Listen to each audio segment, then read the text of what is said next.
Hello and welcome to Critical Witness. We've just invested a little bit into StreamYard, so we've got a couple of interesting features, hence a countdown. We've got Mike Austin with us this evening, or his afternoon, depending on where you are based. Welcome. We're going to talk about God, guns, politics, what could go wrong, basically. It was pretty much 2020. Anything could go wrong. And hopefully it'll be an interesting, enjoyable conversation, pretty relaxed. We'll see where it takes us. And I'm not going to really hang around that long with an introduction. Join in, ask us questions as we go along. We are streaming both to Facebook and YouTube for the first time as well. If you're on Facebook, you should be able to comment and we can see it. If you're in the UK Apologetics and Evangelism group on Facebook, you should still be able to comment. We might not see your name and image though, but that's fine. We can still answer your questions. So get in touch. Let us know if you're watching, where you're watching from. And without any further talk from me for a little bit, let me show you who's on the screen with me. So Dan's here as usual. And Mike, hello, welcome. Hey, thank you. Good to have you. And tell us a little bit about yourself, who you are, and what you do, and maybe a little bit about your journey to faith, if you would. Yeah, you bet. So I'm Mike Austin. I'm a professor of philosophy at Eastern Kentucky University, which is in Richmond, Kentucky. And I didn't even know where that was until I got a job here. It's about an hour and a half south of Cincinnati, Ohio, for those that know more major cities. I've been here since 2004, so 16, 17 years. And most of my work, like as a philosopher, as a scholar, focuses on ethics. I've done work in applied ethics, and probably the past 10 years or so, much more interested in virtue ethics, particular virtues. So that's kind of my work. I write books both for other academics that, maybe 10 people read and 9 of them so they can write a paper to argue against it. And then another set of books I either published or written or edited that are for normal people. God and Guns, which we'll talk about in a bit, that's supposed to be for normal people, written for people that just have an interest in the issue, trying to be substantive but also accessible, which is, you hear it a lot, but I hope we delivered. Got one wife and 3 kids. They're all either in college or out with jobs, so that's cool. And probably as far as my work life, it's been difficult, like teaching during a pandemic. I did like some online and some in person, socially distanced with masks and all that stuff. But then I would, at least in the fall leave, I coach a high school girls soccer team. So that was like the best part of my work day, getting out on the field and doing that with, our season was shortened, but we got to have a full one. So anyway, most recent stuff I've done as a book I said for scholars was on humility, and then God and Guns. And I'm actually working on a book proposal now on for normal people, like on humility and love as a couple of neglected and central virtues for followers of Christ, both as communities and as individuals, which is it's pertinent in any context, I think, obviously, but the need has become more hard to deny in the past 5 years in the United States, at least. Nice one. Cool. And so your journey to faith, that's right. Did you grow up in the faith? Yeah, I grew up going to church every week, and it was more just almost like a political, it was like an identity in terms of that's just what we did. I think there's some things I didn't understand. I had that classic view that God sort of weighed your good and bad, and you hope that the scales tipped your way when you die. Then as a senior in high school, a friend of mine I'd known since first grade, we both were on the cross country team. I still remember this so vividly. We were out on a training run, and he just struck up a conversation about faith, and I was really interested. So sometime that my senior year of high school, so around 17 years old, kind of decided that it's going to make a serious faith commitment. And besides a little glitch, one half a year in college, it's been good. And so that's actually what led me to philosophy, was my faith, and not really philosophy of religion like a lot of people, but just an interest in those deeper questions. And And I'd heard a Christian philosopher who came to the campus I was at. He mentioned once that there are people with PhDs in all these different fields that your professors are in that still believe the Bible is reliable, that Jesus is who he said he was, and that seek to follow him. And I like that. And he mentioned something about it being a comfort to know there are people out there that know those things and still think it's true. But I wanted to know those things like in a certain field. So I dove back into graduate school and ended up being a professor. So yeah, so my faith journey, that's what's that? I'm 51. That's 34 years. It's hard to believe. But it's been hard in many ways, but good. Nice. Good going. Thanks. Go on, Dan. Yeah, no, I was just to say, get into the guns, God and guns. I think it's a good place to go. In. Now, the thing that's hard for us English folks, Brits as a whole, is I'm not saying you have an obsession particularly, Mike. Right. You might, but for us, it just seems that Americans are obsessed with guns. Yeah. And it often when I've got friends in the US, especially Florida, I went to a gun range and have experienced some of the culture behind how sort of ingrained guns are in the culture, and it was so foreign but so normal to them. It was such an odd experience because guns, over here I've never seen a gun, and especially for a Christian to be open carrying or just be firing a gun is just very, very foreign to me. And it was such an interesting experience because I think as Brits we always think of ourselves as very similar to Americans. We speak the same language, culturally, very similar. We tend to, the US tends to be the trendsetter, and we follow in regards to film, culture, music, etc. And I don't really just tell us a little bit about maybe the history about for people listening about what is the relationship between guns, US culture, and especially Christians. I think that's the bit that seems stranger, the Christian bit. Yeah, and it in many ways it is to me. And I mentioned this, I think, in the preface or introduction, whatever it is, of the book, that I actually owned a gun when I was in utero, right? So my dad bought me a 22 caliber rifle before I was born. And I grew up, going to the trap and skeet shooting, hunting sometimes. So that was a normal part. We had a gun cabinet downstairs, just under lock and key, but pretty flimsy. So that was normal to me. And that was more what people call now in the US, gun culture 1.0, where the focus is more on recreation and hunting and that sort of thing. And then there's, in the past, I don't even know, maybe since the 70s and 80s, it's hard to tell. And even the history is a little disputed, but there's this thing now in the US that it's called gun culture 2.0, where the focus is much more on being an armed citizen, on self-defense. And so a lot of Christians will Christianize that, talking, using biblical language or passages, proof texts, to justify it. But yeah, it's interesting because we look with grad school and other stuff being in different places. So grew up in Kansas, guns were normal, lived in LA for 3 years in grad school, never saw or even heard it mentioned. To Colorado, just a little bit. And then back here in Kentucky, when we moved here, just all over the place. I remember going into a pizza restaurant and the delivery kid came in and he's just got a gun in a holster on his hip. Went to the barber shop, same thing. So I've gotten used to it in the sense that I'm around it more, but it's still it's bizarre to me. So I think, there's a lot of different stories about the history of the gun. In America, some of the people will trace it back to, obviously the Second Amendment and the Revolutionary War. That guns have always been a part of American life, and in a sense that's true. But I think they've took on more significance in recent times. One thing I discussed some in the book, and again this is disputed, but the role that corporations played, especially in the 1800s, but in the 1900s, guns became they were marketed as a rite of passage for young boys, and so these interesting commercials and magazine ads that talk about it.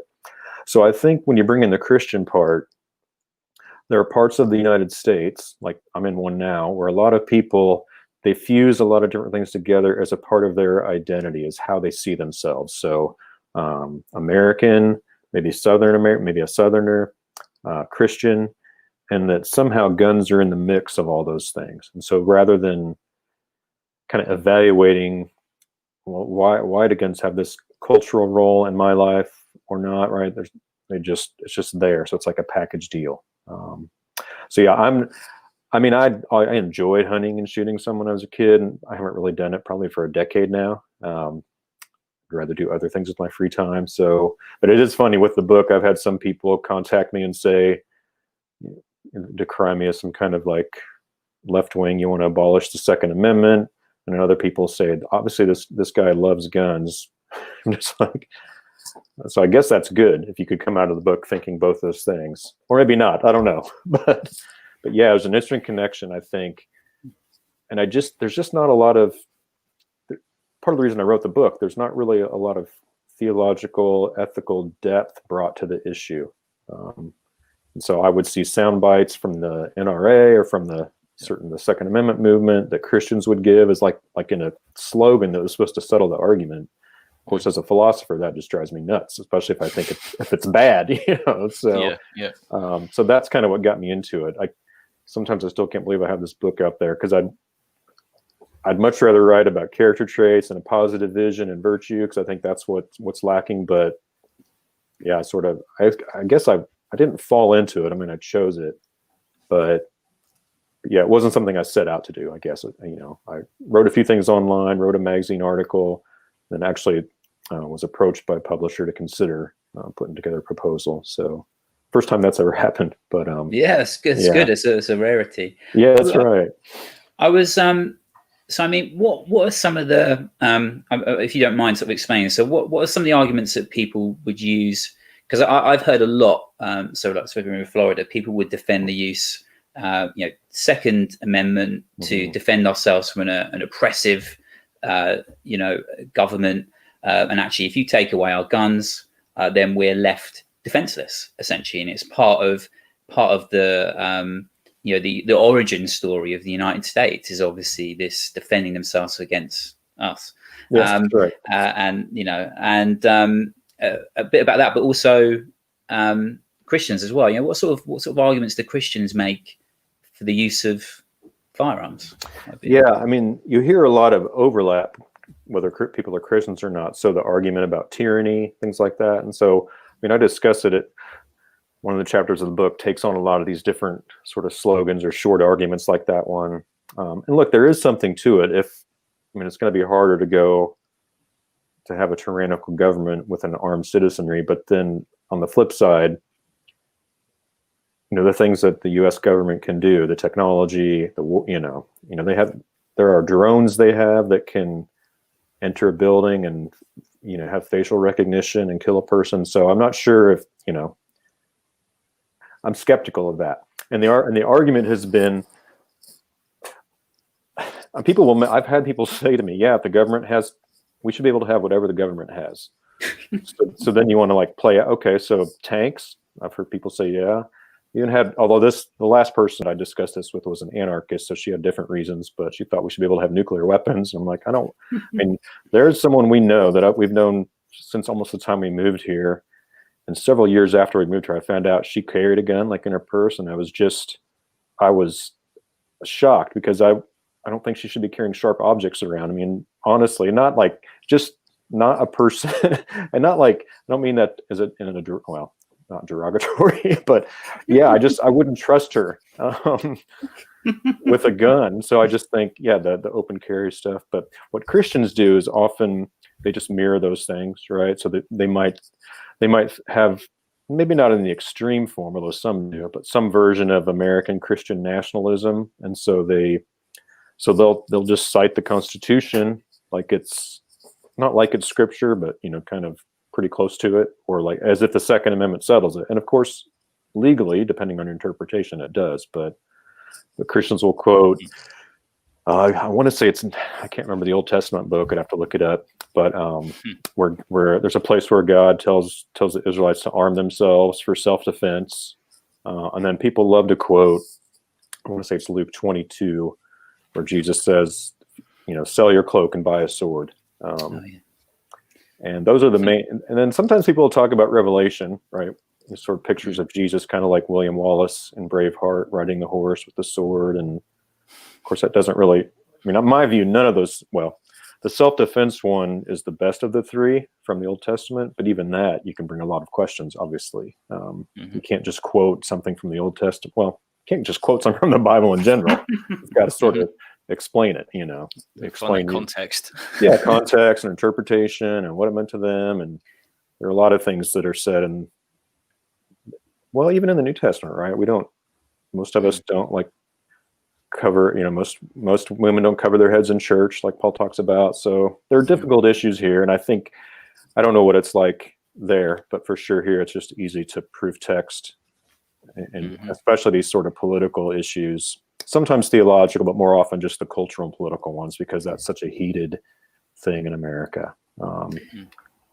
It's a temptation to make, and we all do it, don't we? We're all tempted to do that. The thing I was going to ask about, so you mentioned Luke 22, isn't it, verse 35 to 38, I think. That's right. And it would be interesting, because I know I've been reading some of the criticism actually of your book by Timothy Shao. Yeah. And that was a whole. It was like a whole sort of forum, wasn't it, of people interacting with your book.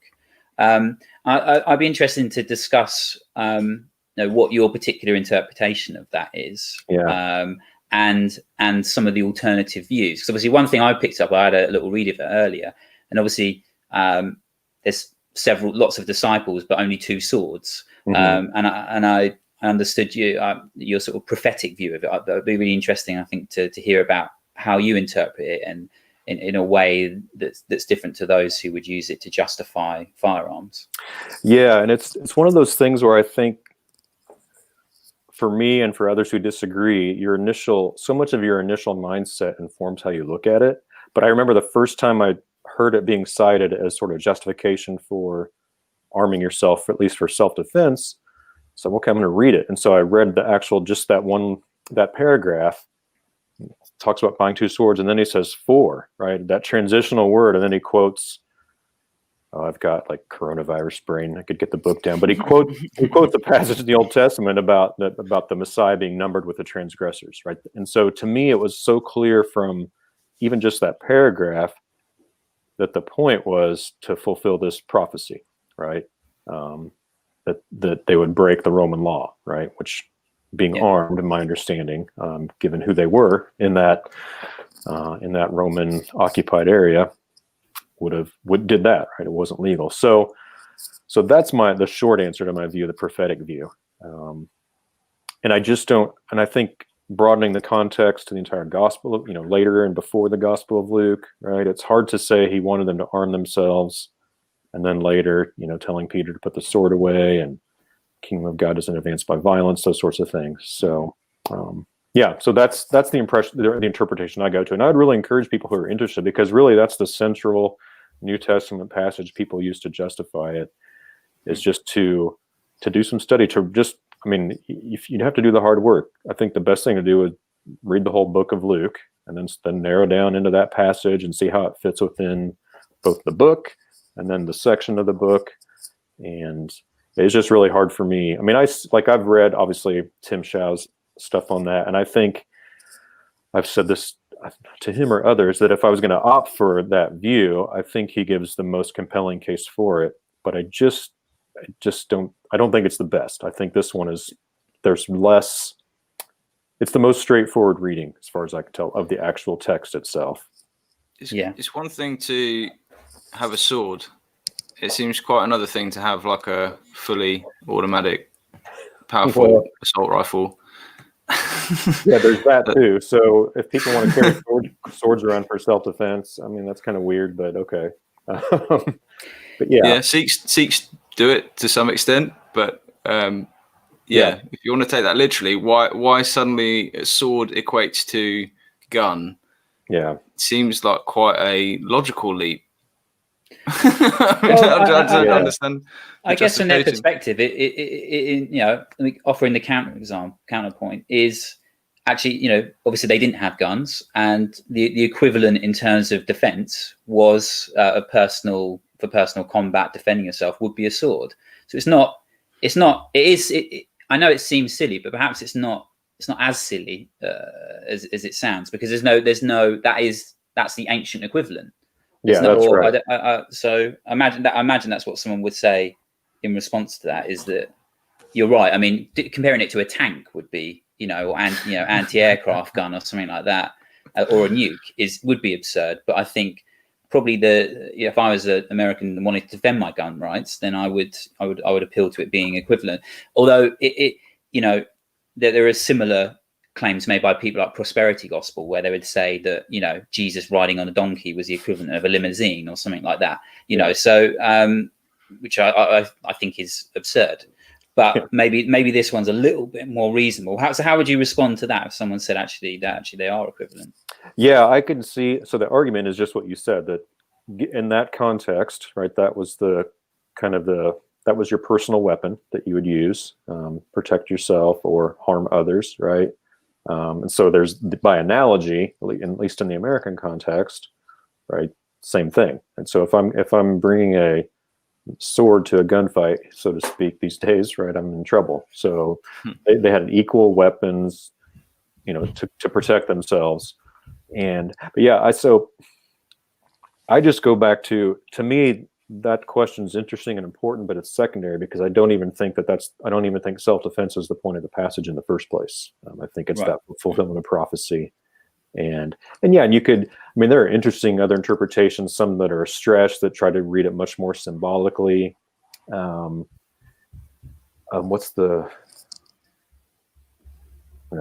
it, but yeah, I think that the idea that it's really hard for me to, if there were other passages that we could go to that maybe were more clear about self-defense and arming yourself, and if there was any sort of example from any kind of New Testament ethic that violence was permissible, then it'd be easier. But I think that's part of the difficulty too. It is an enigmatic, as one person said, it's a really enigmatic passage, because that's why there are 4 or 5 different major interpretations of it, right? That it is difficult. What is the deal here? But yeah, it just struck me, and still does, that prophetic interpretation is better than the self-defense one.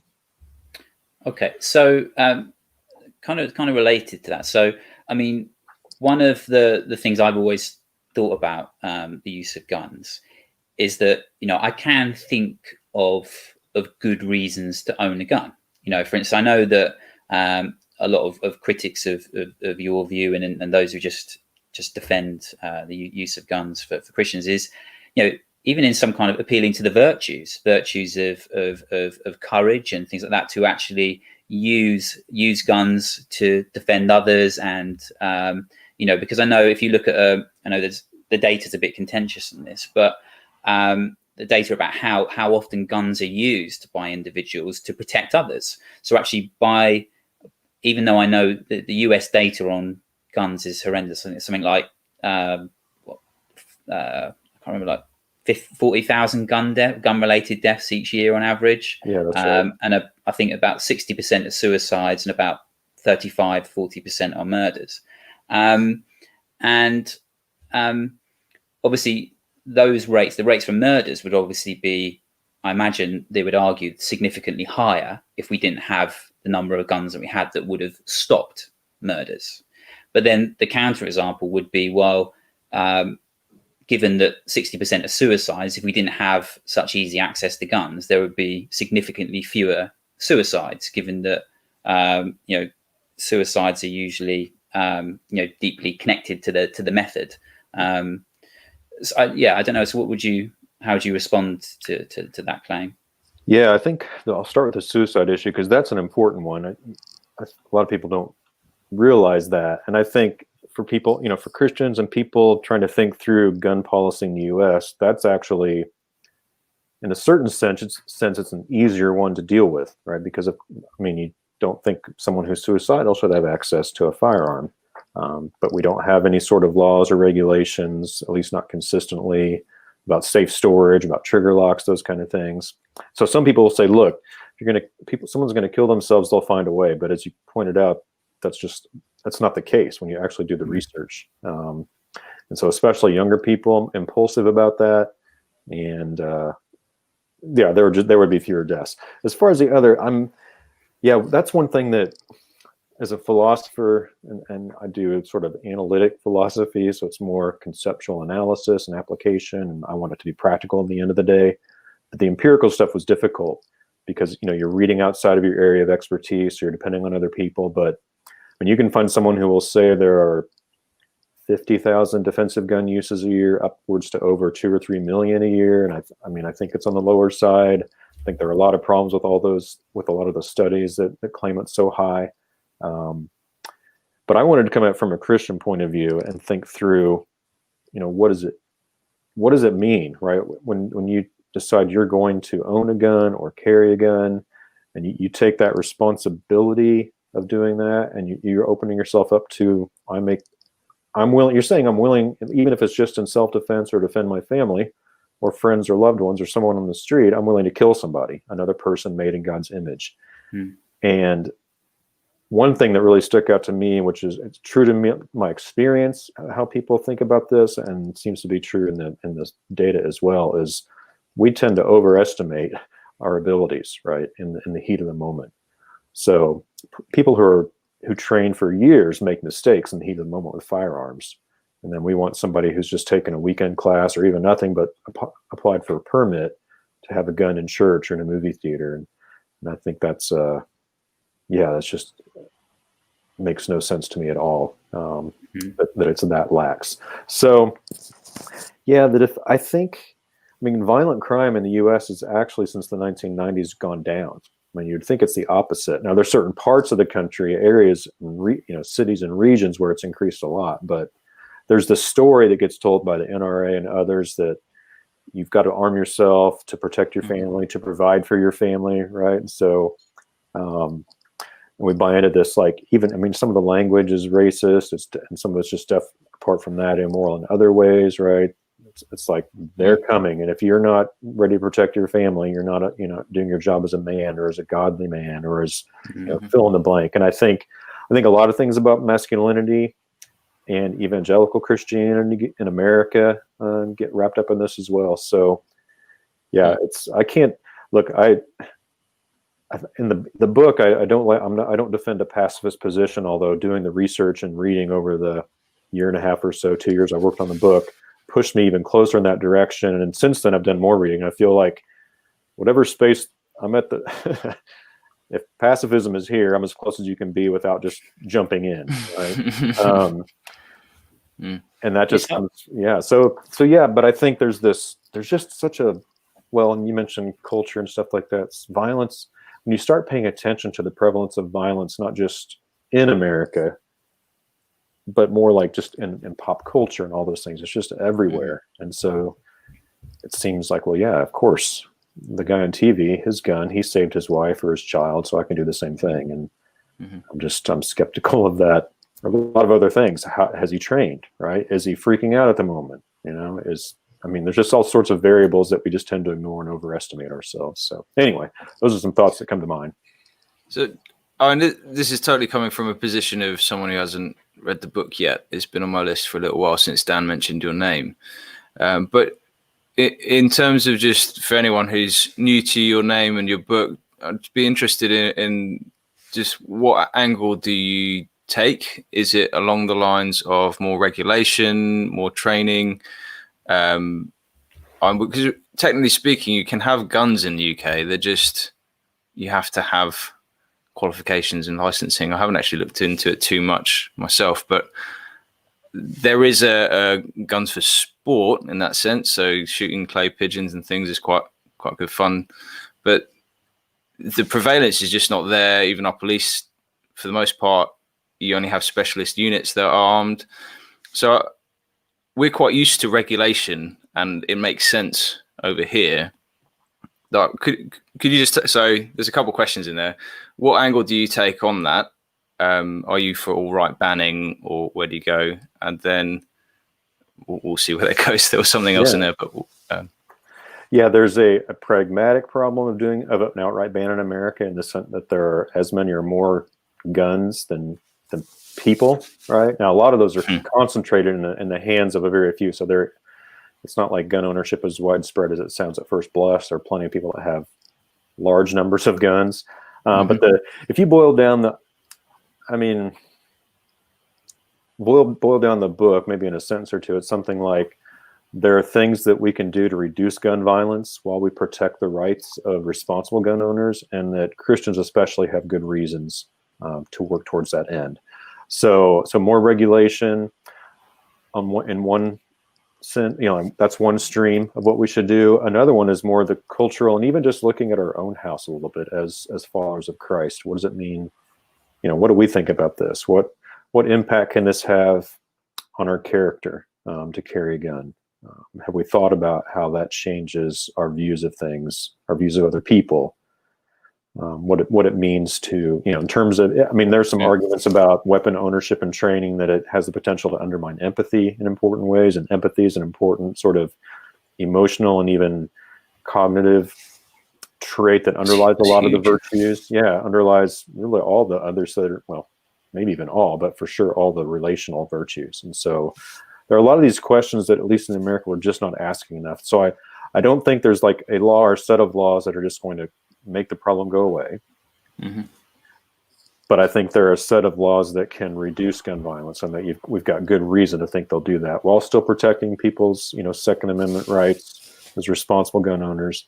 On the flip side, I would love to, it's easy to say because I'm a professor, not a pastor, but I would love to see church and the church in general talk about it more in the U.S. It's such a divisive issue. I was talking to a pastor about a year and a half ago, and he tried to bring this up in his congregation. He's an NRA member, but probably has a view similar to what I give in the book.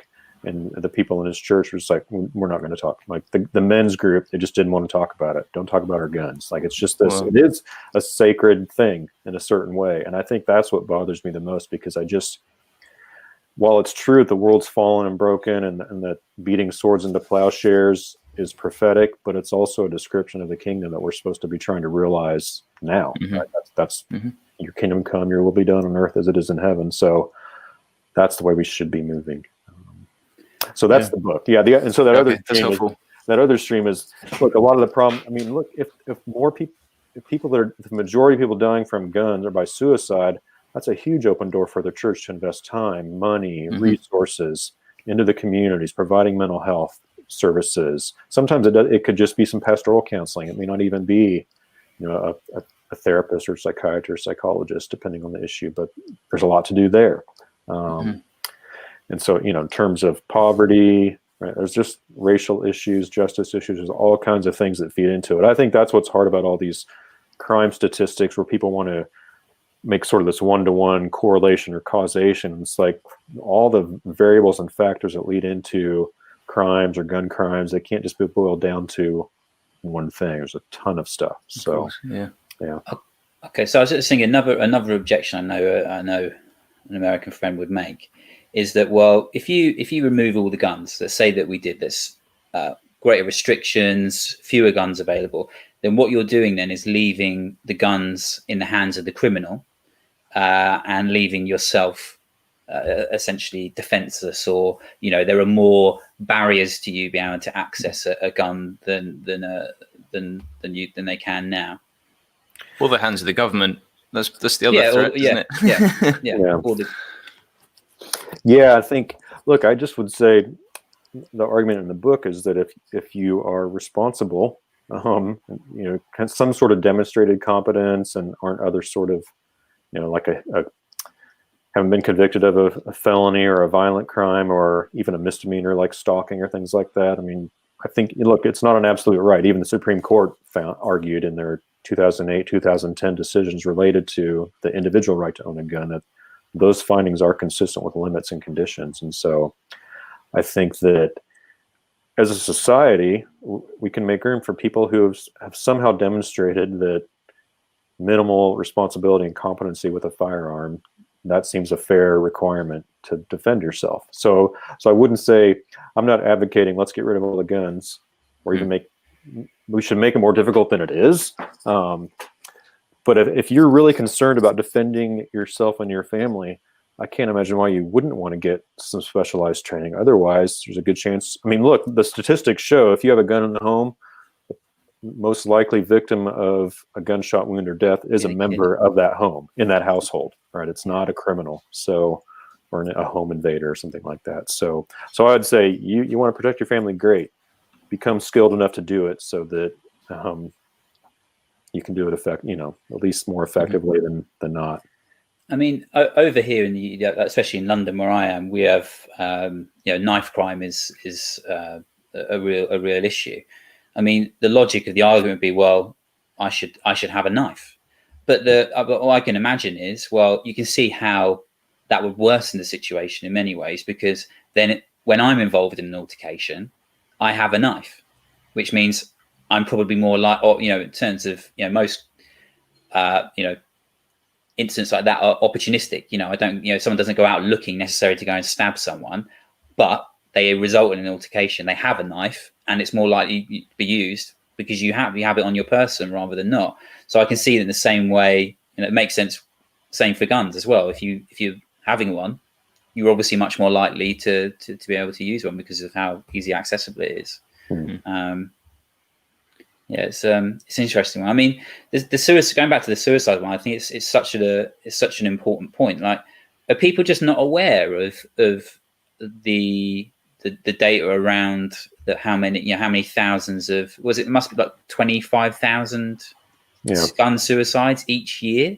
That's nuts. Just in the United States. I mean, so let's say only half would be stopped. That's 12,500 deaths. And like we said, because suicide's coupled with the method, once you've removed the guns, it's unlikely those people would actually commit suicide. So, I mean, people just gone? Yeah. Sorry, just on that note, there's recent, I don't know if you saw it in the news, recent things of teenagers who've shot themselves in front of the Zoom call and things like that. And that seems to me one of the obvious cases for restricting gun. But you've also got it comes up every time there's a mass shooting of some sort. It just baffles me that there is usually a cry for gun restriction at each time it happens, but there's as quick and as solid a wall to block that move and say, no, it's just this one person. And it seems like that's the defense for every time a gun is misused or someone has killed themselves. It's just a bad egg.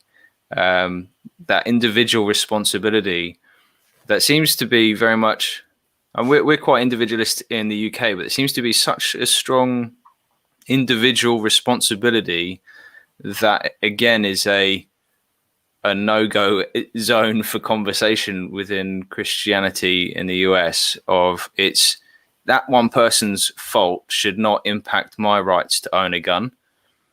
And I'm not sure if your book explores that, if that's been explored, but this sort of individualist culture of how dare that one impact me, despite the fact that the rules that I'm appealing to have allowed that to happen. So I won't take responsibility for the collective rule that I'm defending, but I also won't let that individual affect. Is that something that you've engaged with?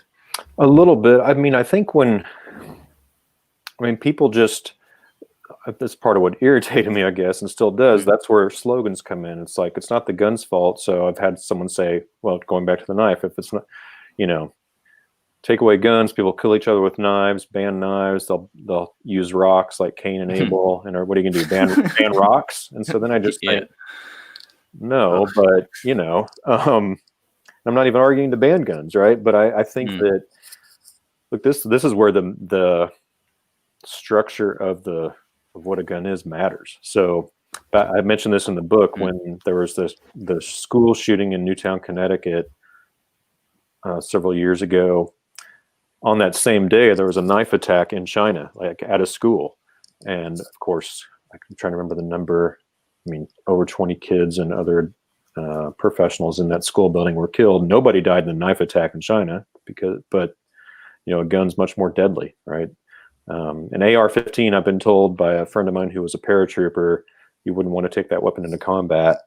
But for some reason, it keeps showing up in these mass shootings. It's a way to shoot a lot of people fairly quickly. And so, yeah, I think there is that individual responsibility. It's like we can't blame the implement at all. So all kinds of weird, it's not the gun's fault, just like, people can drive their cars and kill people. Are we going to ban cars? And so there's just, those are the sort of arguments, and there's not a deeper sort of, well, what are the things we can do? We actually do have a lot of regulations around cars and what kind of car you can have. You've got to at least pass a minimally challenging written test once and a driver's test once, so. Yeah. People just, I think a lot of it is that individualism, and I discuss it a little bit in the book, but we just have to, it's a curse of American sort of the way that culturally, not all, of course, but many people in the United States think is purely individualistic, right?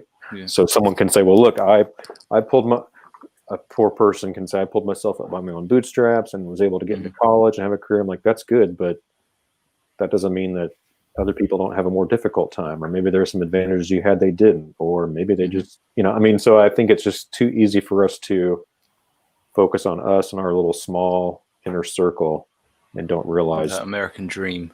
Yeah. Yeah. Right. The independent and I don't know if a book that I just recently finished called Jesus and John Wayne, written by a professor at Calvin University. It really explores a lot of the sort of masculinity and individualism and how, at least in American evangelical context, those things got combined with all the arguments about gender and how like gender issues became so central to American evangelicalism since the 60s. So yeah, I just think there's so much stuff that's wrapped up in this. And if somebody says, I just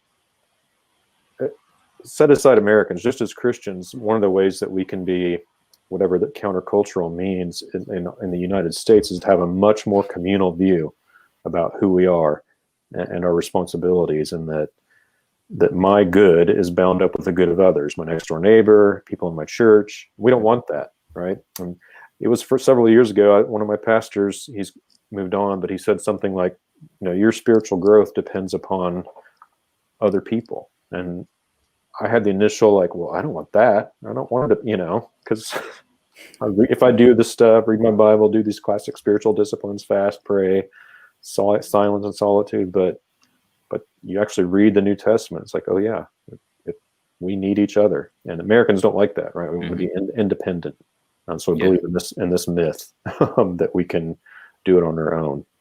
It's really interesting that you mentioned that the Bible Project, if you've come across them, have just started a podcast series on the global family of God, which is running through the theme from Genesis to Revelation of the nations and what it means. So, yeah, very much a timely discussion for them to bring in, and hopefully people start taking that on board. There's a question in the chat. I think we can take this one as a guns thing, but I'm interested to kind of move towards, obviously there's political overlap with the gun debate. I'm interested to take some of those, the conversation that way. But Santi, who's got a channel Finding Truth, what does he think? What do you think, Mike, about the argument that in areas where people have more legally owned guns, gun violence is significantly lower? There's another, he clarifies, he's not sure if that is actually a true statistic, but he's saying that's an argument that he's heard. Have you engaged with that? Not that specifically, but there is an argument that they try to correlate crime rates with open, like states that have, I've forgotten, basically open carry, right, where you can minimal requirements and that crime rates are lower there. But then people argue about the nature of those studies. And so I think, look, I'm trying to be more humble since I wrote a book about humility. And yeah, and Jesus was humble and everything, so that's good for us to try. But I think from reading the people that argue about this stuff back and forth, statistical analysis and these complex systems. I'm skeptical, I guess I'll say, of the people's work that have said that kind of thing. So John Lott is one of the major ones in the U.S., and there's back and forth about his work. But he and one or two other people are sort of it doesn't mean that they're wrong, but they're like a few academic people that are more on the permissive, everybody can not have any restrictions or very few restrictions, if any, on who can own a gun and those sorts of things. And that work seems to be kind of suspect by most. There's a lot that we don't know for sure. My understanding, though, is that that's not the case. Or at least if it is the case, it hasn't been clearly shown to be the case yet. Right. Could I just ask one more thing about guns, Phil, before we move on? Wait, yeah, it's fine. That's cool. I don't need to be prescriptive. No. It's just, it just came to me. I was thinking that one of the things, obviously, the US is, at least over here, I think because I have a lot of American friends, I think on both sides of the sort of political spectrum, my view is probably a little bit more mediated than others. If I just read the press over here about the American issue with gun cops killing people and all sorts of things, but the thing that's always seemed most obvious to me is how because of how permissive and pervasive gun ownership is in the US, that unless something changes from the status quo, you're always going to have hundreds, or if not, I think it was 1,000 deaths a year at the hands of people being killed by cops each year throughout the US. But because the undercurrent must be horrible being a police officer in the US, because the undercurrent is that every engagement you're having with another human being is predicated under the possibility that they are armed. So every time you pull over, that's a lot of people over here don't appreciate that. I think that fear and how that affects human. If me and you, if I was talking to someone on the street and I was talking to someone with a gun, I could see they had a gun, or they even possibly have a gun. That can't help but impact the interaction at some level. And I think, when you're pulling over someone who's particularly, might have might be a criminal, or someone's going to be aggravated because they've been pulled over, there's already, the relationship's already tense. It's already a tense relationship. And then you've added to that the police officer's got a gun and the person they're pulling over might have a gun. I mean, that just seems like a recipe for disaster. In fact, when I look at the data, I'm always shocked there's not more. Like, I actually think, given honestly, I look at the thing, I think like 1,000. I think, that's a lot, but I'm surprised it's not more. I don't know what you think about that and how. I mean, that just seems like it's like the suicide and that just seems. I just think just seems like a case. I think that's the difficulty, and I think you're right. And that it's not just that situational. That probably, it's easy. I have a good friend who's a law enforcement officer, and I think we've talked about this stuff a little bit. But I wouldn't want to do it because it just and people that do, I respect, and I think you're right, the tension. But I think that for me, that's one example of why what there should we don't. I think fewer guns, all else being equal, are better than having more in a society. So and there's good evidence about how correlation between domestic violence and a gun in the home, and both because the guns can get used, or even just violence can escalate, right? So there are a lot of interesting connections between these things. So I think that's right. And I think it's sort of, talking to him actually scared me for when I would, like, not of guns, but in other ways, like of driving home at midnight. He's like, if you're driving that late at night, probably most of the people you're around are driving intoxicated. I'm like, well, that's kind of scary, because in Kentucky, there are a lot of these little small 2-lane roads. So that's even that. But like you said, take that and just make it every time you interact with somebody else, both you're armed, you think they could, you have to think that. You have to think they could be armed. Prevalence of guns, and especially where we are, they're even more prevalent than other parts of the state. So that's just what weapons do. So as Christians, we've got to think about that. They're not neutral. I think that's what bothers me the most. It's like, well, gun, knife, rock. Well, you can use all three of those things to kill people, but one of them's designed and much more efficient at it than the other two. Yeah, definitely. And the same for suicide. That's why the method. I think something like in 98% of overdoses are unsuccessful in a suicide attempt. Whereas if you shoot yourself with a gun, you're highly likely to be effective in that suicide attempt. Which is why it tends to be. I think it tends to be the male choice of suicide tends to be guns. The things that are much more likely to be effective.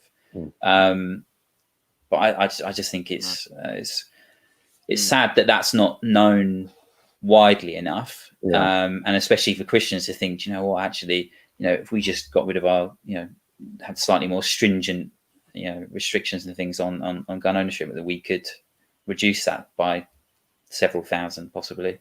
Yeah, and I think that's another example where the debate is so frustrating, because I've had people say, well, look, if somebody wants to kill themselves, they'll just find another way.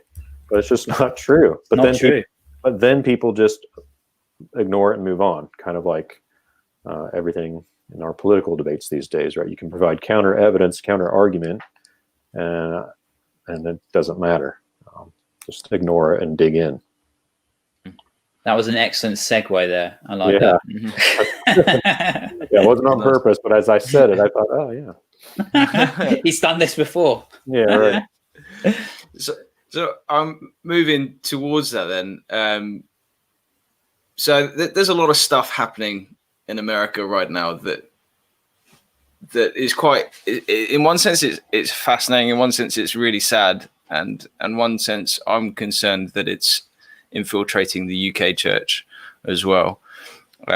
It's quite a complex issue, but you shared a post recently on your profile that I thought was fascinating, just reflecting on the recent Eric Metaxas comments on Donald Trump, that Donald Trump has won in a landslide, that this is an attempt to steal the vote, that everyone who's done is part of this attempt should be in prison.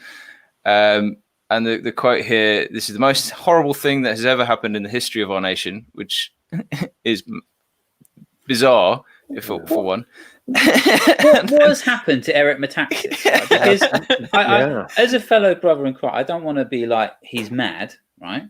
But it does seem like that. Like he wrote Bonhoeffer, which is a great book. I know there's some issues with it. It's a bit, his sort of American evangelical lens of Bonhoeffer, but it's still an excellent book. Like it's the only book to this date that's made me cry. Reading those the love letters between his between Bonhoeffer and his and Dan doesn't cry easy. I never cry. That comes up in a previous conversation. That's why I've always, that book is quite special to me, because it's the only one that broke me. And to think, like, I read like his comments, the stuff that he's saying, and some of the stuff he's involved in, and it just seems bonkers. Yeah, really, that and elsewhere. I mean, it really is troubling, and especially since, well, really kind of right before Trump was elected in the run up, and then it seems to spiral more in the past few years. And he was at our campus right soon after that book was out. I gave a talk, and so me and about 15 other faculty, we met and talked to him, and I talked to him a little bit and was overimpressed overall and kind of followed him. And yeah, I think there's some serious questions about accuracy with that book, but there's some good things about that book too, for sure. But yeah, I just don't. I mean, this guy used to like run a thing called Socrates in the City, and now he's doing this, and it's just.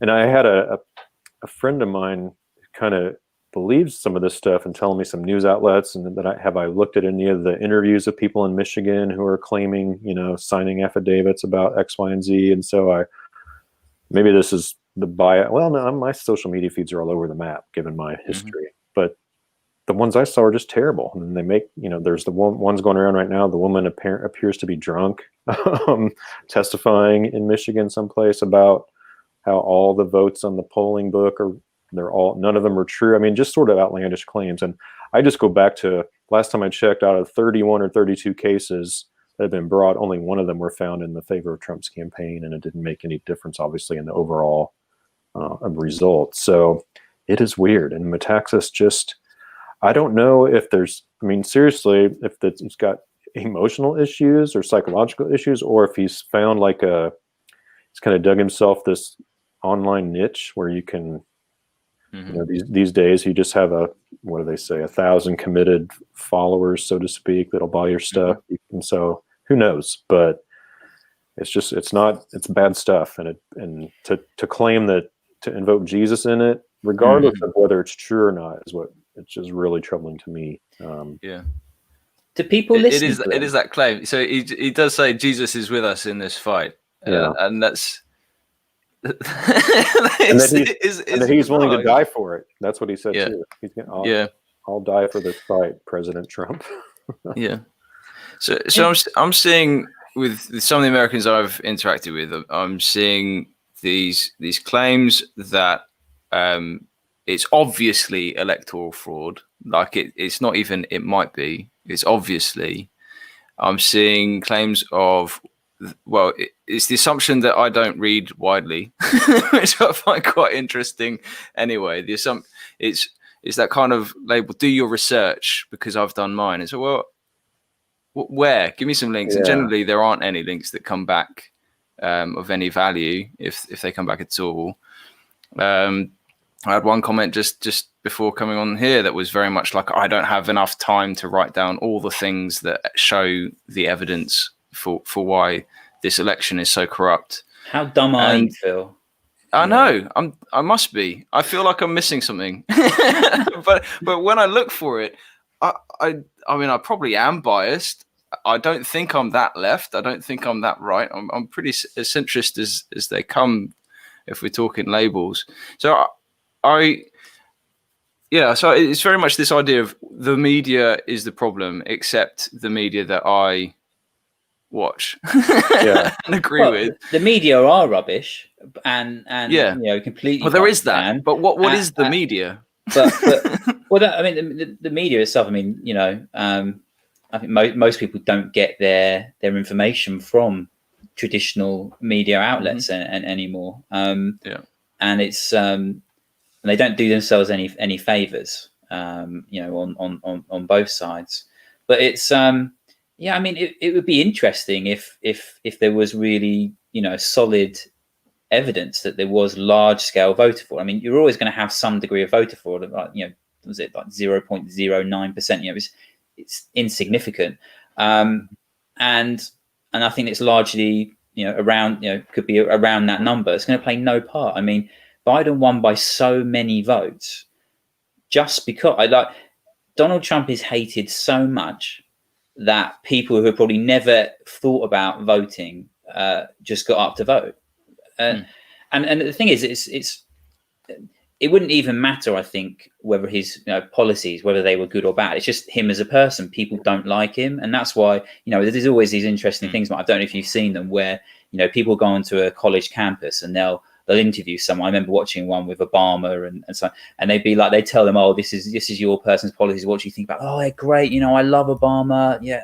Oh, 100%. Yeah. I mean, that's the reason I'm voting for him. And they'd be like, oh, that's Bush's. Yeah. And they're like, oh, well, I'll have to give some thought to this. Yeah. And then they go to like a Bush voter and then they do the same with Obama and stuff like that. So it's almost like the policies are irrelevant, really. Right. It's more about the person, and like we spoke a bit before we came live about Obama. Obama is the quintessential president. It wouldn't really matter what he does. And if we ignore the drone strikes and all the things, he actually, if you look at him on paper, didn't do a great deal, but he did the part. He met all the criteria of the expectations for the president, whereas Trump is he doesn't meet any of the criteria. I mean, he's a human, but I don't know what you. I just it'd have to be some. Where's the question? What I'm saying, the question is, it would have to be major fraud, like obvious fraud, because the thing is, like the stuff I'm seeing, the same as you feel, is like these little things. Maybe this happened, and someone's saying this, but it would have to be on such a scale because he won by so many that it would be obvious. Like we would have found something really obvious, and there isn't being. And I've been trying to. I was like, well, yeah, if there was large scale voter fraud, then cool, let's find it and let's make sure the right person wins. But but it's not obvious. So I just think that's probably unlikely to be voted for. I don't know. Well, and I took a friend of mine, and I think said, pointed me to listen to some of the testimony and people who are signing affidavits. And so I went to Metaxas's that video, and then he's got something where had some guy come on to provide the evidence, and I couldn't even make it through more than a couple of minutes because it was so outlandish. And so he started talking. There's this other view or theory that might be generous, but that that the Democrats are controlling Dominion, the computer company that did some of the ballots, and so the analogy this guy was drawing is just like when you go to Vegas, right? The house, the odds are stacked to the house, and so just like the casino owners control the gambling machines, the Democrats are in control of voting machines. It's like, sorry, that's okay. So but I don't like. I have the same thing. I try to look at some evidence. I am biased in the sense because when Trump was a candidate, I used what minimal platforms I have to be, pretty strongly that this is a bad idea. I've kept that up, and as a Christian, I was shocked. Like many Americans, back, character matters. Oh, character doesn't matter. He's not a pastor. He's our president, right? Yeah. But sometimes, the character issue is always central for me.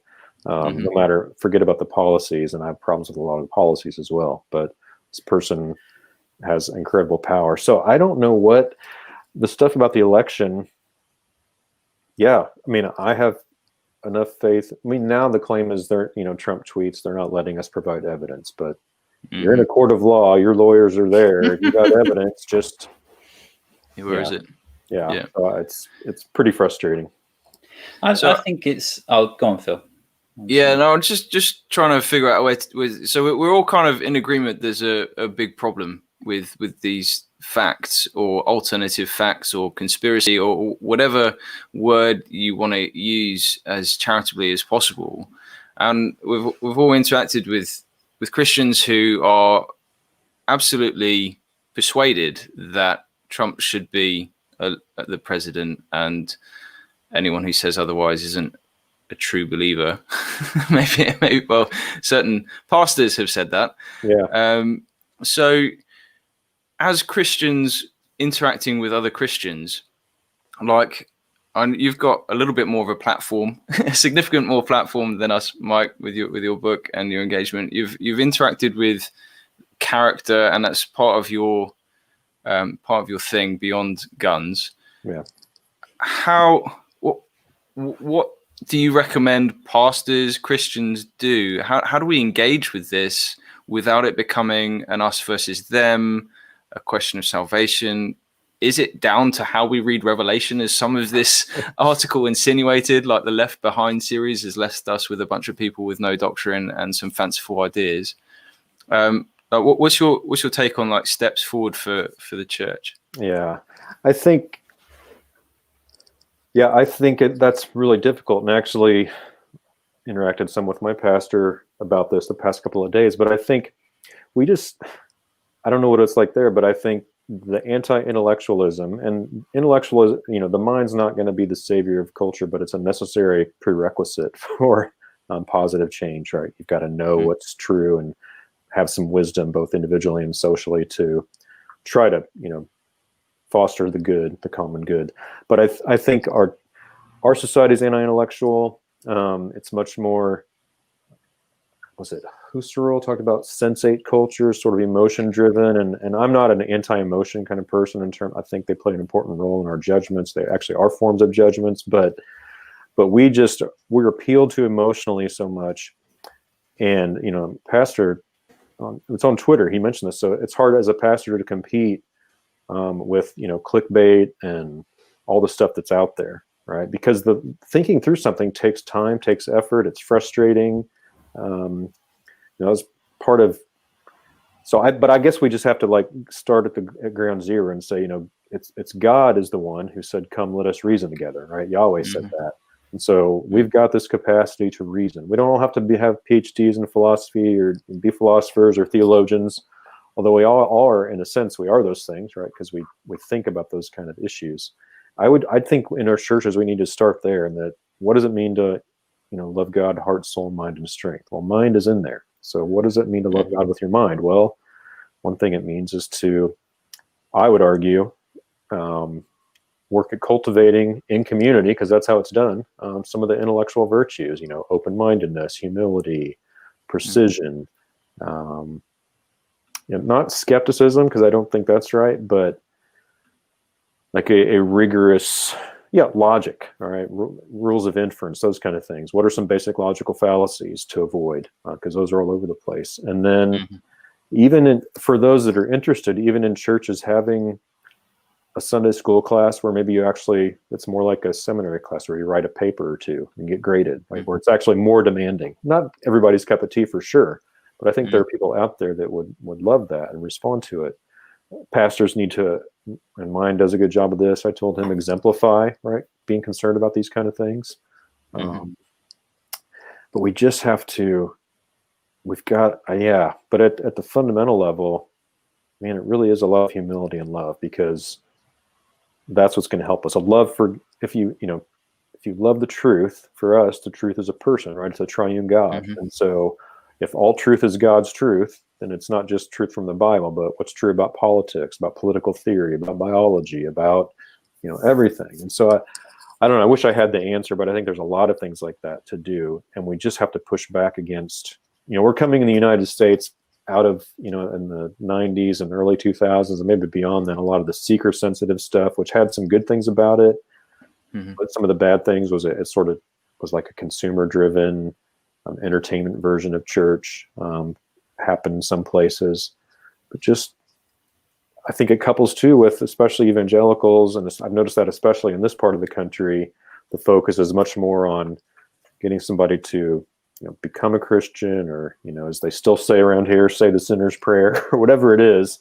But we're not discipling people on the life of Christ, which includes the mind, other things. So there's just a lot to do, but we have to look, Jesus was smart. And so, people like to say, well, Jesus picked, his disciples were like fishermen and they were sort of manual laborers. And that's true. But then he went and got Paul to, write half the New Testament or whatever. So, so we all have a role to play, right? Yeah. Well, even Peter must have been fairly engaged with his letters and reasoning. So that's right. Yeah, you don't have to be like an intellectual just to. I mean, we all use logic and inferences in our daily life, and I think it's just learning what those things are and learning to recognize the bad patterns of reasoning. And look, realizing. I mean, realizing we do have bias and prejudice and emotion that clouds our ability to think. And that's in the Guns book, because I probably lean more towards towards change. I had to constantly just have this check on myself. Am I being fair? Am I being fair to people who want no restrictions? And I mean, I doubt that I was I don't know where I wasn't, but it's a struggle. And I think we don't want to do that, right? We don't want to call things into question. It's interesting how sort of zoom out a little bit about just the influence that the US politics and and social justice issues and things like that affect us. So you won't know, but being in the UK, like, we really are just so affected and interested in what's going on in the US. But what sort of, and especially politically, I think the Democrat Republican, we've tried to that whole conflict we've tried to recreate over here. We've got the Conservative Party and the Labour Party. We try and do it, but it's never quite as bombastic and as interesting. And the same with sort of gun violence and things like that. So we have big protests about violence from police officers against people, but you guys have like 1,000. I think last year we had 3, and one of them was a terrorist on London Bridge. So that really we're not on par with you guys. Why? Especially American Christianity as well. Like, why does I've sort of lost my train of thought on my question now. What was I going to ask? This is what happened. I don't know what my question was. It's the end of the day. Yeah, I don't know what my question was. I was trying to aim somewhere about the divisiveness between sort of building on what you've already said about how you can have two people who are Christians, and what it seems like is that what's the most important thing is not Christ and the gospel, and it's the fact that they have different political beliefs, and it just makes, like over here, it makes me not want to get involved politically as a Christian.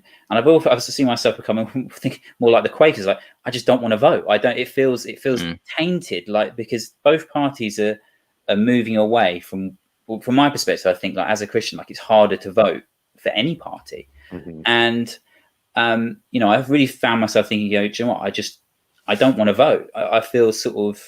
So I'm interested in your thoughts about Christians and voting and things like that. I know, big issue over there, but same for us over here as well. Like, it just feels. I want to become I want to disengage politically as a Christian, because I feel like I can't vote for anyone or I don't know. That's kind of. Yeah, no, that makes sense. It's probably not a coincidence the past year or so become much more interested in sort of Anabaptist theology and ethics, and done a little reading, and it's like there's something to that. But then I'm not built that way. Like, and I'll shut up for a while about it. And really, I wasn't that politically engaged until this, because I was just so, I don't know if shocked is the right word, but just sort of what came out with, like, evangelical support, white evangelical support for Trump and those things. So that's definitely a temptation, I think. Yeah, I mean, I don't know what to do or say about it. I think that as followers of Christ, we want to work towards a just state, right? The common good, and we're going to have disagreements about that.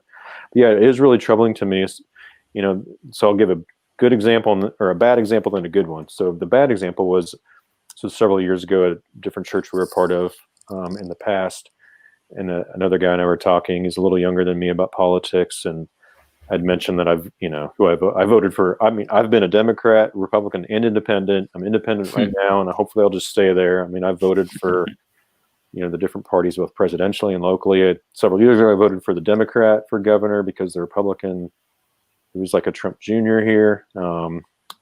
He was in, and now he's out. But when I said that I'd voted for the Democrat in that election, to me the reaction was like I'd said, the Bible, I'm not, it's kind of a bunch of myths. I mean, it felt like it was that significant, and that's just terrible, right? We should have at least a general view about a good flourishing society and sort of the political landscape, and we're going to have differences and different ideas about how to get there. But and this goes back even to the gun stuff and stuff we talked about earlier. That political identity is so fused with faith here, and there are plenty of people that want to capitalize on that, or try to put fear in people's minds about the other side. This happens on both liberal and conservative, and it really is troubling that Christians, that politics would divide us. Now, some kind of politics should divide us, right? So if it's 1860 and one political party is for slavery and one's against it, that should divide us. But whether levels of taxation, should that really be like the or big government, small government? Those, we can have differences of opinion about that stuff and even hold convictions. So the good side, we've been part of a lot of churches here, because the ones we go to go out of existence, whatever that means. But there's another one where there's one guy in the church really conservative, military kind of really conservative politics. Another guy in our church that was a leader, actually, he was a political consultant for Democrats. So he knew Bill and Hillary Clinton, and his job was basically to run political campaigns for Democrats in the state. They got along. And I didn't even know that they had those differences until I was talking to somebody one time. So it is possible, but it's rare. So what I mean, a lot of my American friends, so a lot of my academic writing is sort of on the abortion issue and things, and so I've got a lot of American sort of philosophy friends who have sort of seem to have a dislike for both parties, but the main issue is abortion. It comes down to the fact that the Republican, it's seen as voting for Republicans is you're more likely to be working towards that few abortion. Essentially, the argument is that if you vote Republicans are in, there will be fewer total abortions and an increased likelihood of different states and I know I was a bit confused about how the political system works there about Roe v. Wade and things, but whereas if you vote for Democrat, you're seen as the party of abortion, the party that if you vote for, they're going to liberalize all the state and legislation and things like that, and there will be more abortions. So that tends to be what it's reduced to. I don't know what you think about single issue voting and things, because that's something I find, like, if that was and that is a massive issue for me. I mean, unfortunately over here it wouldn't matter what party I voted for, is because no one's doing anything about abortion. So you have to find something else to make your single issue if you're going to vote that way. But I don't know what you think about sort of single issue voting. And if I can understand that for sure to a degree, and I've got people who are like philosophers, other academics, and that's they sort of proverbial held their nose and voted for Trump for really that reason primarily. I guess my own view is that ideally you want the law to reflect morality for sure, but yeah, this is a difficult case. And from my understanding, like, actually abortion rates the actual rate of abortions tend to be lower during Democratic presidencies, and when because think of the policies, some of the Democratic policies that geared more towards more social support. So there's more access to food, healthcare, people who are poor. So maybe a young single mother maybe feels like if she wants to have the child, there'll be enough support to do that. And so people make that argument.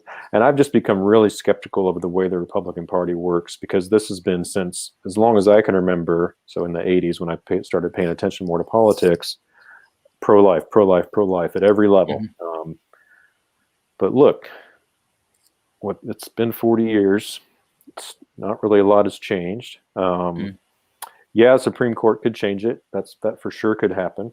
But there are things like Trump. They could have cut Planned Parenthood's budget. They didn't, right? And so sometimes I feel like it's if Republicans didn't have that, they'd lose a pretty important chip in the game for a lot of voters.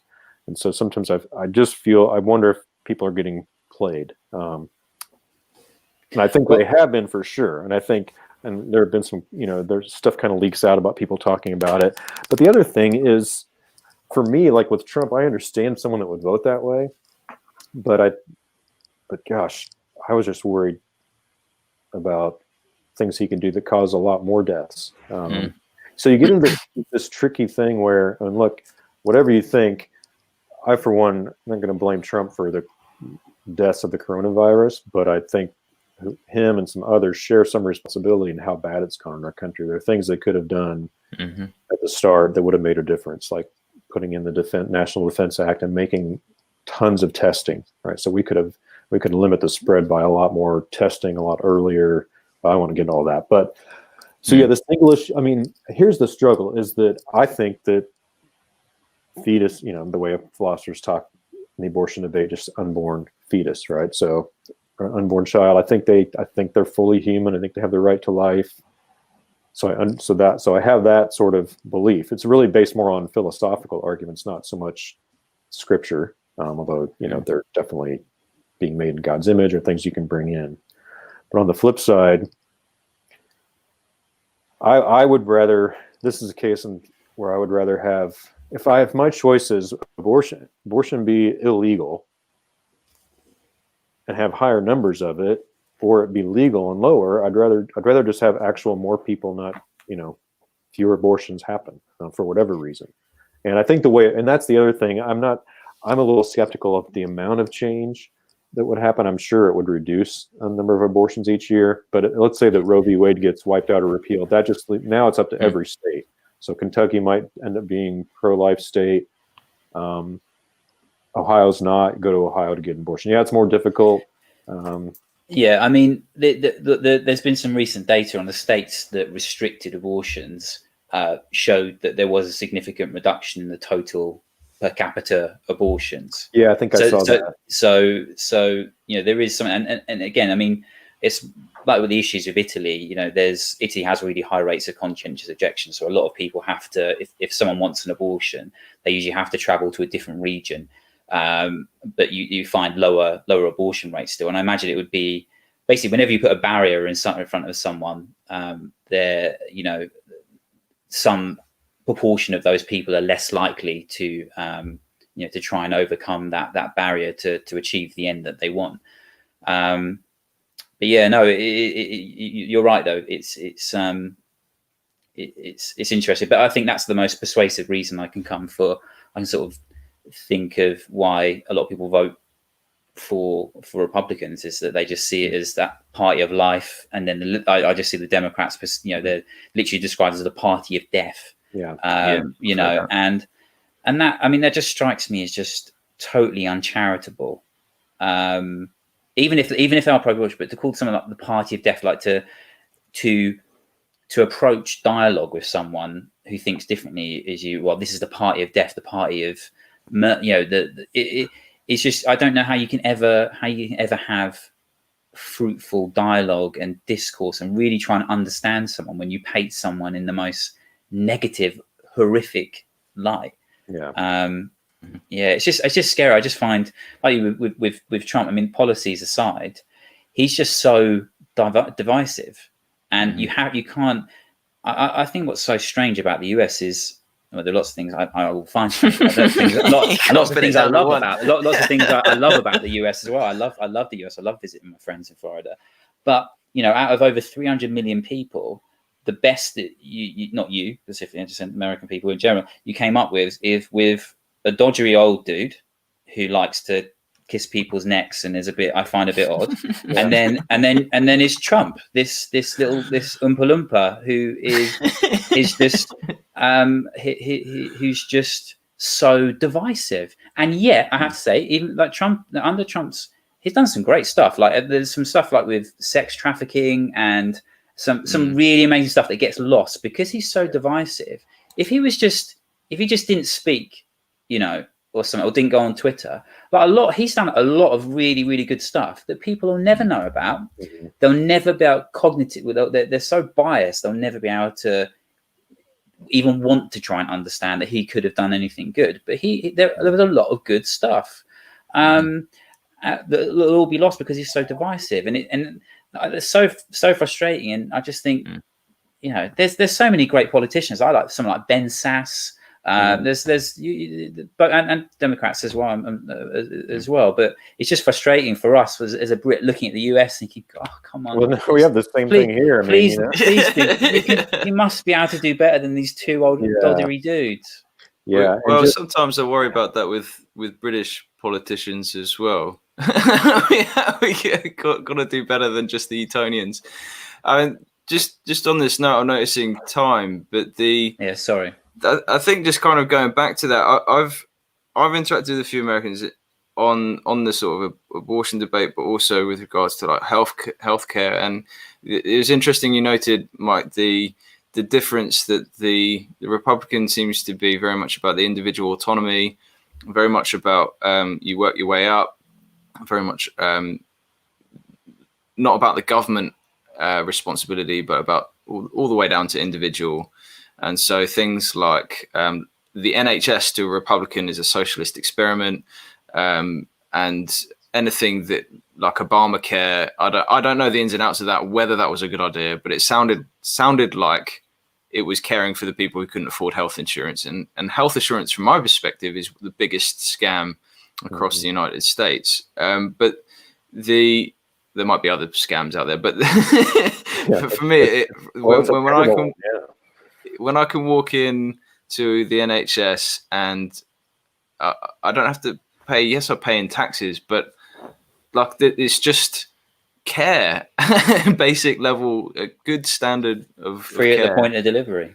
Free, and that's, for me, that's an incredible thing. But the pushback from Republicans is very much, well, that's socialism, and I wonder, in that sense, in some ways, I almost have to go, yeah, okay, well, to you, I'm a socialist. what of it? I kind of see the gospel in the way that works out. Yes, the church should take responsibility where it can and should, but the church also causes problems because they're not specialists in delivering medical health care. We generally make a muck of it at times as churches when we put our yes, we do things out of love and caring for the neighbor. That's good, but sometimes we do it when we're inexperienced and don't have the expertise, and we make a mess, and we end up doing more harm than good. So I'm just wondering, as someone, you seem fairly central on things yourself. How do you? And I guess this is probably close to a final question. How do you engage that discussion? How do you contend with this idea of labeling the opponent? I'm sure to some you've probably, as you've insinuated with the guns book, you've been called left and right. How do you personally engage with that? How do you encourage other Christians to engage with that? And then maybe we'll see where that takes us. Yeah, I think you it's a tough one because look, some people on the abortion debate want to draw analogies to like voting for a Democrat to voting for someone who is pro-slavery in 1860. Mm-hmm. Yeah, there are some similarities, but there are some pretty big differences, right? And so I say, I mean, if we start with all truth is God's truth, and then we say, well, look, yeah, this is something we disagree with, but what are some good things, right? What are some like parts of the Democratic platform that reflect the gospel? What are some parts of the Republican platform that don't? Now, the problem is too many people will just dismiss it all out of hand because it's on the Democratic platform. But I think you have to start talking. I mean, I think, look, for me, the health insurance thing, it's terrible that somehow that whether you're going to get care or afford care, your insurance is tied to employment status in the U.S. That's bizarre. I teach a medical ethics class, and we looked at Canada's system, and one thing that falls out of some of that is Canadians have complaints about it, but they want to keep it, right? Well, I'm not sure. I don't know anyone who's happy with their health insurance in the United States. And so, but yeah, I guess I want people to look more generally, right? Rather than this laser focus on abortion, which is, of course, it's a significant and important issue, but it's not the only issue. And so we have to broaden it. I mean, the Democratic Party could win a lot more votes in the U.S. if it didn't have to put a pro-life candidate up, but just was friendly to pro-life people. I mean, there is a pro-life Democrats organization, and so they're out there, but they're not, official party status. So yeah, I think my view is let's see where is the common ground and start there. Whether it's Christians looking at political issues, whether it's two people discussing them. That's what I try to teach my students. That's what I try to do. In these discussions, but I think the hard thing is it doesn't feel like there is as much anymore because things just, you can just dismiss all that as socialism or all that as party of death, or the Republicans are all fascist, or the Democrats are all bloodthirsty Antifa member. I mean, just all this stuff. Or then it's just, I kind of want to go back to what Dan said. Well, I'll just write my books, teach my classes, coach my team, love my wife and kids, and hang out with my dogs and watch Netflix. Yeah. It does sound like a good life. That's so bad. Yeah. Mike, have you ever come across a book by Jerry Arbuckle about the founding myth of healthcare? Because it's quite an interesting thing, because he basically says that universal, healthcare, or what Americans will call socialized medicine, is he basically says that it's predicated on the parable of the Good Samaritan. That was actually the founding myth of Western healthcare. Is this whole idea of helping the stranger, the injured traveler, and that's something I've often found. It's like, well, people, it's like, well, look, if you're a Christian, actually, this is deeply rooted in Scripture of caring and taking care of others who are unable to, using your own resources. I know people then go, well, okay, well, that's about personal charity and not wanting the government, and then that starts a whole debate. But I think it is closely aligned. There does seem something good about everyone pooling their resources to help those that wouldn't otherwise be able to access care and resources that are going to help them. And your health is one of the most valuable things you have. You don't have health, you can't you can't enjoy any other goods, really without your health, in many ways. Yeah. But yeah. Not a conversation we're going to resolve, No, but I feel like we've at least put some of the world to rights by this conversation. So it's nice to know that there are sane Christians on the other side of the pond who are riding the fence, seeing where it takes us. Yeah. Things are bad when Tim Keller gets called a socialist and a communist. John Piper. Yeah, things are bizarre. Piper, it's a weird year, and hopefully we can bring some sanity back to 2021. Who knows? But I've stopped reading the Twitter comments on Tim Keller's Twitter now. I just read it and I'm just like, what are these people saying? Yeah. The irony, though. So I've just caught this, and maybe we'll go to our final comment, a question in a moment, which is an easy one. But the irony I find it fascinating is this total fear of the bogeyman of cultural Marxism and communism. And yes, there are concerns with critical race theory for anyone who's watching who thinks I'm turning into a Marxist. But that fear of that is completely ignored when Trump shakes hands with Putin. There's this, it's all right, Trump's just making political allies with communism. But when I talk about racism and the fact that it's a problem fairly systemically in various areas of American society, suddenly I'm the cultural Marxist. And it's bizarre. I don't know what's going on with the world, but I think humility is a good place to start, and trying to be gracious, trying to be charitable. Lord have mercy on us all. Yeah. On that note, who should we? So it'd be great for you to plug where people can find you, Mike, in your book. If there's a favorite bookshop that isn't necessarily Amazon, but it can be Amazon. I won't judge. I use Amazon too much. But then also, who should we know about that we might not, at least this side of the pond? So it'd be a podcast, book, sort of your person, top thinkers, that kind of thing. That's good. Go as long as you like.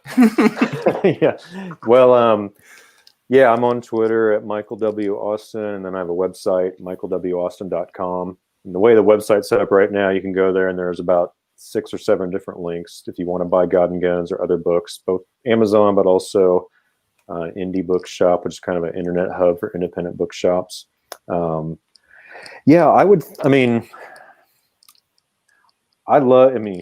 He's not with us anymore. I love the work of Dallas Willard. That's really been shaped a lot of my views of the Christian life.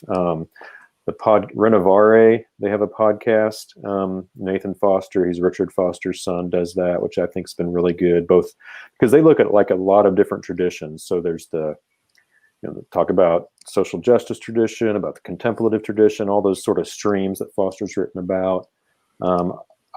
I just got that thing on Spotify that shows your top 5 podcasts. My first one. My top one is Arscast, which is an Arsenal podcast. You support Arsenal? Yeah, I do. I've got.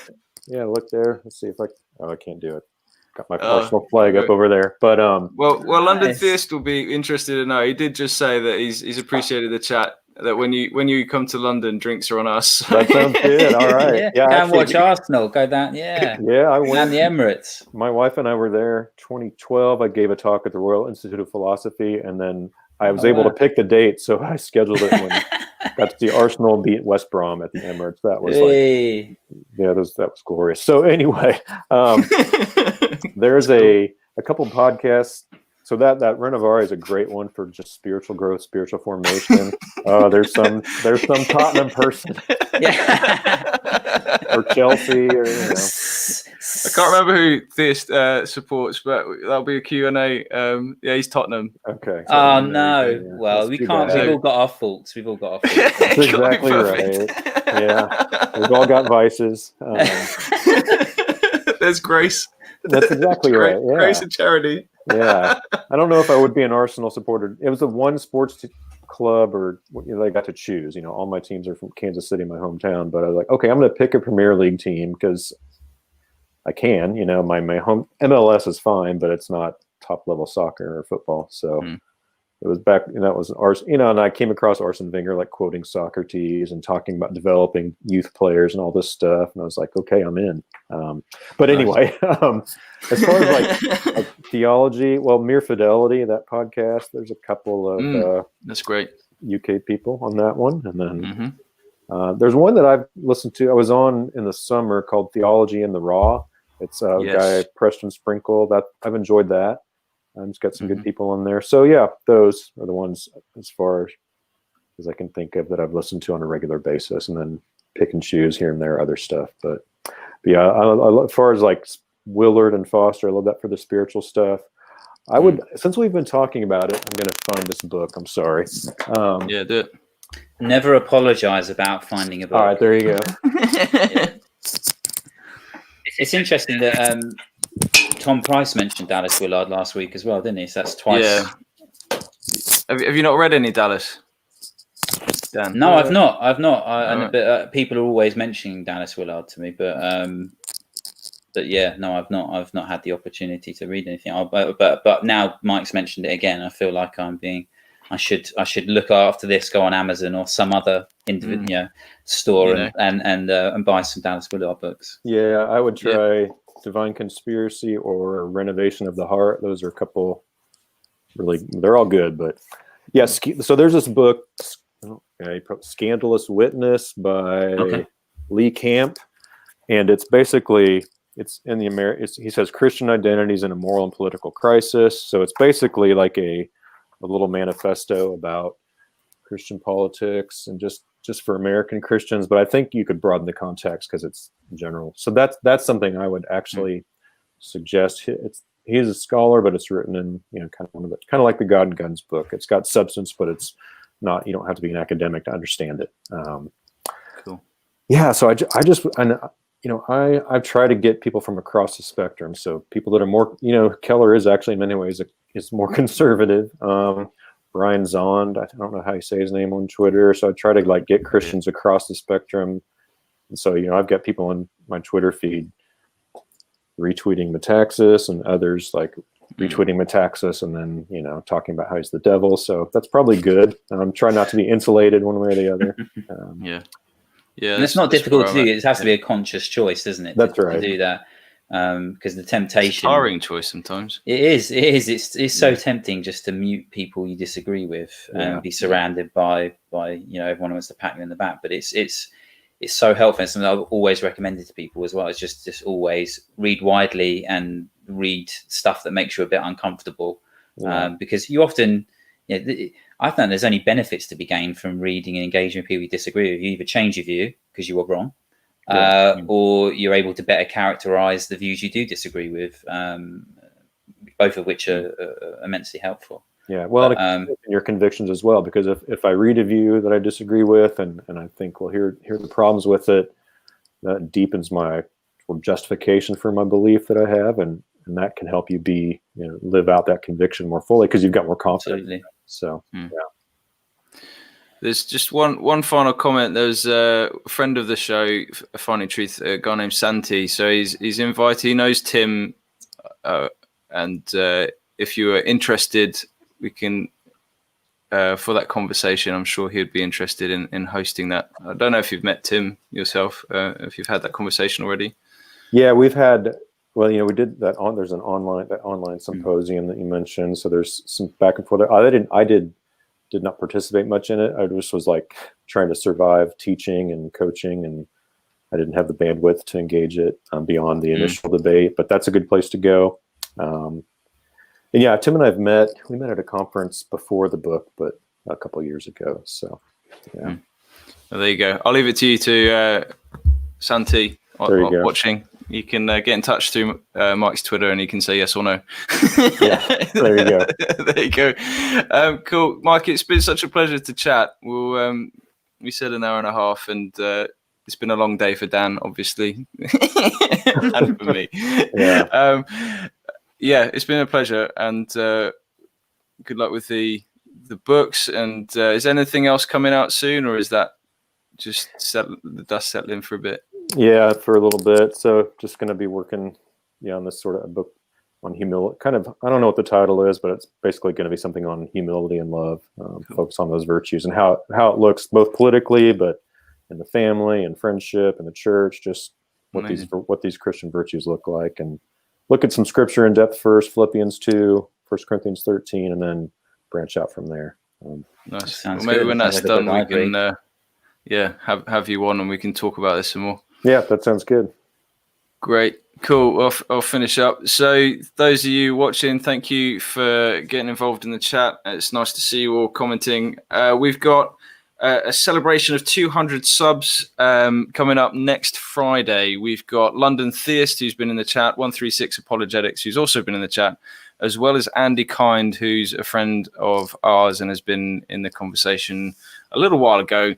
It will be a live Q&A. I'll be putting out a link to a slido.com thing soon on our social media where you can start asking us questions and voting other questions up. You can ask us anything, but we obviously might not answer everything. That's because it's our show and we have the right to do that. So we're going to have a laugh. It should be a bit of banter and a bit of fun. Feel free to join us. That's next Friday. We usually stream on Thursdays. This one's just getting everyone together. So Friday, 8 p.m. next week. Thanks for watching, and follow us, subscribe, share, you name it. And if you're really keen, there's also patreon.com/critical witness, where any money goes towards paying for the StreamYard and hosting subscriptions. So thanks again. God bless you all. Thanks, Mike. And that's all from us.